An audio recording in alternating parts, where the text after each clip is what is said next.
Hello everyone and welcome to Attention Span. Since I'm kind of a commentator on Dwarkesh recently, and many of my new subscribers came from my analysis of the Staten and Dwarkesh interview, I feel obliged to analyze Karpathy's conversation as well. And I think this interview, already circulating widely through quotes, is very important from 2 points of view: the AGI Bubble and the AI Aristocracy. Let me unfold.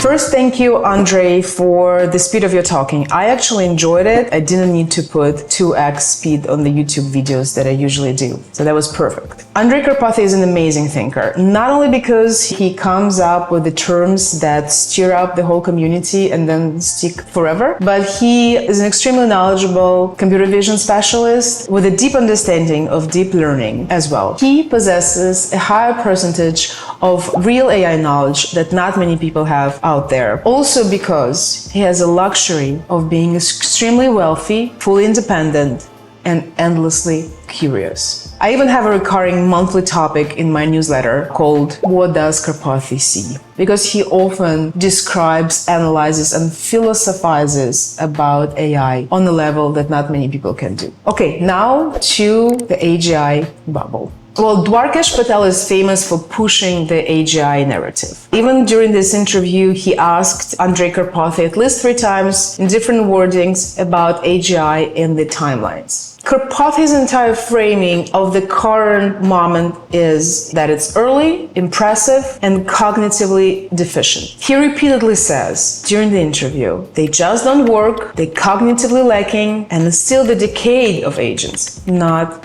a year. At some point, he even says, I almost want to reject the question entirely. I'm almost tempted to reject the question entirely because, again, I see this as an extension of computing. Have we talked about how to chart progress in computing, or how do you chart progress in computing since 1970s or whatever? What is the x-axis?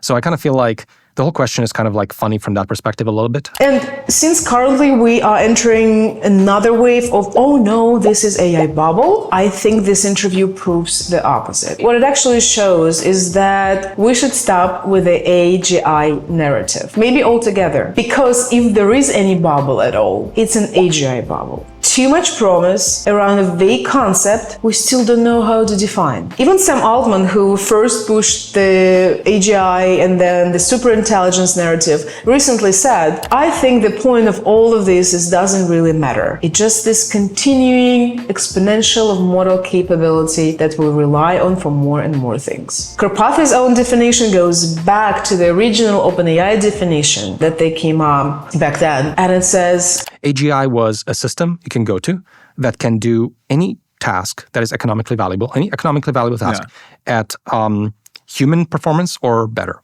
And the important word here is any, like picking up the phone and actually calling someone and actually standing up and, pick up the trash and taking it to the garbage bin. Not there yet. And this definition is a perfect way to see why we're not there yet. Because most economically valuable tasks are not being done by AI today. And what's happening is automation of fragments. We do code suggestions, text generation, image synthesis, summarization. These are tools, but not general minds, as if in general intelligence. And Karpathy calls this current system ghosts, digital spirits imitating humans. He says they talk like us, sound like us, and even appear to reason like us, but they don't remember, they don't reflect, and they don't actually know anything. And I think the better name for them is mirrors or avatars, not ghosts, since it assumes some spirituality. And all of it is fine, because that's AI. As Karpathy many times said during the interview, AI is a powerful continuation of computing. It's a new form of automation, one that rewires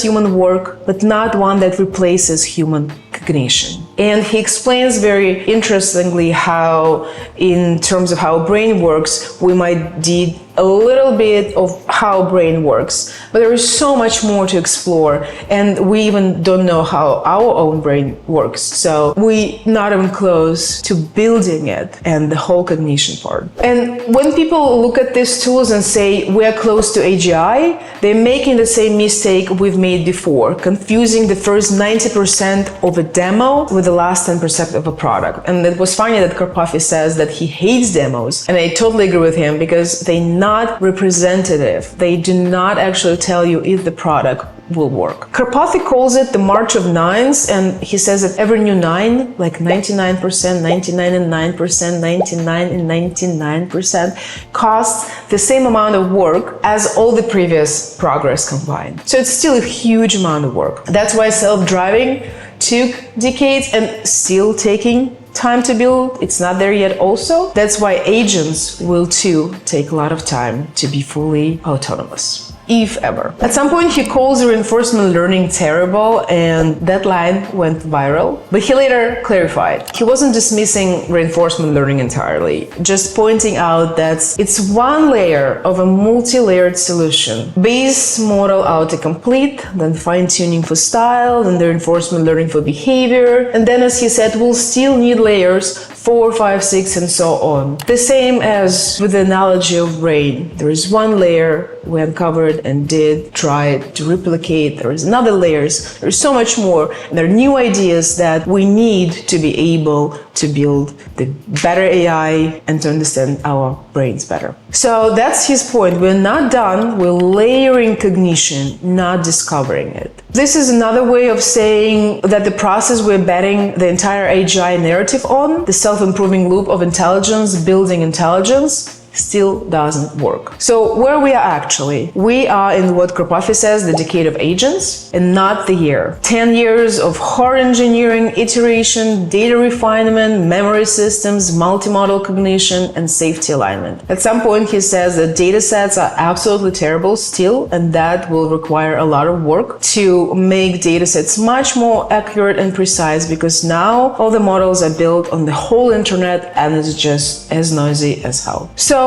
AGI is still a myth. We keep redrawing on the horizon every few years. And if the AI bubble narrative misunderstands progress, the AGI bubble misunderstands intelligence. Karpathy's version of the future is not one of a sudden singularity, basically all very close to what Jan LeCun thinks, but it's a slow, continuous automation curve. The same exponential that began with steam engines, electricity, extended through computers, and now continues through language models. He even says that he tried to find iPhone or computer in GDP, but he couldn't find it the same way he couldn't find AI. I think we might see it now, but it's still to be proven. AI will just do exactly that, quietly emerging into everything. This is the truth that Silicon Valley doesn't like, because it's not cinematic. Sorry, Dwarkesh and the crew, but it doesn't end with a sentient assistant or a conscious cluster. It's a technology, it's an algorithm, layers of different algorithms. Some of them we still didn't know, we still didn't invent, we still didn't discover. And it just ends up with a lot of hard work, better infrastructure, and smarter tools. So yes, it's an AGI bubble. We've inflated it too much, meaning into an unfinished mirror. But AI itself, AI is fine. AI is exactly what it's supposed to be. It's evolving, it's diffusing, it's blending into the economy, massively blending into the economy and our daily workflows. It's not breaking reality. It's upgrading it, one autocomplete at a time. What Karpathy actually worries about, what does concern him, is not that AI fails, but that it succeeds too invisibly. He says the most likely future is not a sudden takeover, but a gradual loss of understanding. We'll keep layering automation until the systems run faster than our comprehension. And that's a little scary, because people just can get lazy. And the only way to deal with it is education. He currently works on his educational project called Eureka Labs, and he wants to create some sort of a Starfleet Academy. But the point is that I actually think this is the part of an interview that starts around 1 hour 58 minutes, which is the most important part of the interview, because there he talks about how education is transforming, how important and crucially vital it is for the future society with evolving AI. And here comes the concept of AI aristocracy. I've been thinking about this concept for a while. At some point, Andrej Karpathy mentions that if we think about aristocrats or Romans, they had these pockets of time where they could evolve their knowledge. dedicated things. Let's just go back a little bit historically, because I think this is a very important point. And historically, the aristocrat was defined by the absence of necessity. Freed from physical labor, aristocrats cultivated what they considered higher human faculties: education, rhetoric, governance, aesthetics, and philosophy. Leisure was not idleness, it was a technology of reflection. The ruling class was trained to think because others were compelled to work. I don't want to idealize it. That structure produced the birth of civilizations, high culture, but also the moral corruption of privilege. Later, with industrialization, that dynamic inverted. Education was democratized, but reduced to function. Reading, arithmetic, punctuality, compliance. Mass schooling replaced the tutors, curiosity gave way to curriculum. The goal was no longer cultivation, but coordination, creating workers for the machine age. And the aristocratic ideal for learning for life became a luxury. Even today, the system remains built to feed production, not introspection. AI returns us to the condition of abundance, but with a crucial difference: the servants are not sentient. And when machines perform manual and cognitive labor, the human role cannot remain economic. It must become philosophical. Also, to have control over this evolving AI, humans need knowledge. They need curiosity. They need understanding how the things work. So, in a sense, what we have now completes a historical loop. For thousands of years, education was a privilege. The aristocrats studied because others worked. The industrial worker was educated only to function. Now AI automates necessity again. At least this is a hope. And the vacuum that opens must be filled by meaning, by learning that it's not instrumental, but existential. Karpathy mentions WALL-E, a cartoon where, people are on this spaceship and they fed. They don't even know what to wish for. They don't know who they are. They're just fed by robots. This laziness should be fought with education and knowledge. We're just in the very, very beginning of it, but this is a crucial point to start building this system, to start building this understanding that we need a new education. We soon will have this abundance of workers that free our time, and this time can be used as other privileged group used before for education. Because we think about aristocracy, nobles were expected to cultivate themselves so they could govern others. And that's exactly the same point with AI.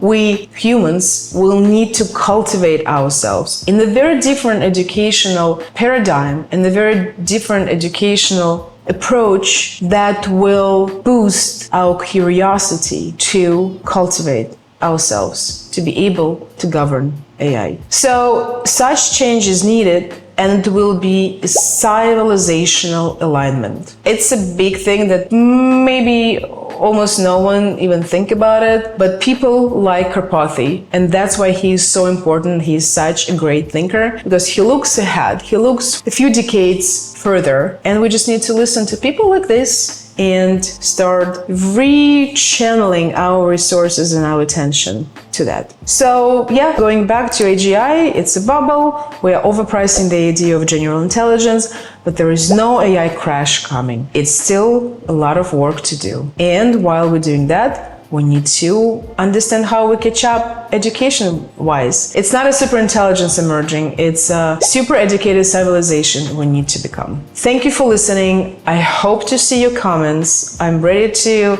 continue this discussion, and I keep working on the educating about AI because I think this is a crucial part of our future success as humans and as a civilization. Every subscription and share is noticed, and thank you for your support.